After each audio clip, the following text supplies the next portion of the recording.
រាល់ម៉ោង3បាទចាប់ពីថ្ងៃទី25នេះតទៅបាទឥឡូវនេះសូមតាមដានទស្សនាទឹកទី2បាទគូប្រដាល់ទី5ដែលជាគូពិសេសប្រចាំសប្តាហ៍សម្រាប់អតិថិជនរបស់ក្រុមហ៊ុនគ្រូសិស្សសមាតក៏សូមរួសរាល់បងប្អូនចូលរួមធ្វើការទស្សន៍ទាយទៅលើកីឡាករទាំងពីរបង្គោលក្រហមអូតភូថងនិងបង្គោលខៀវកីឡាករសេយេតមេឌីមៀហូ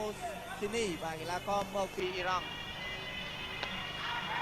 លោឆ្វេងហើយកូសេស្ដាំមកថែមស្ដាំកូសេស្ដាំចូលទៀតល្អមែនតើបាទវាចូលមុខកីឡាករអូបថងឥឡូវនេះកំពុងតែបដូរទៅអូបថងការពារមុខហើយឆ្មក់វាថែមមួយគាត់កាត់ចានមួយបាទធ្វើឲ្យកីឡាករអូបថងសន្លប់អាញាកណ្ដាលកំពុងតែរាប់បាទឥឡូវនេះកំពុងតែសើតែម្ដងបាទអាញាកណ្ដាលបញ្ឈប់ការប្រកួតយើងឃើញថាអាញាកណ្ដាលកំពុងរាប់ឥឡូវនេះក៏បញ្ឈប់ការប្រកួតតែម្ដងជាមួយរូបភាពយឺតបាទដូរកែងវែងមួយហើយកីឡាករសេនីហ្នឹងបាទចូលវាឆ្វេងស្ដាំហើយគាត់កាប់ចានមួយជើងបាទធ្វើឲ្យកីឡាករឧបថងបាទដួល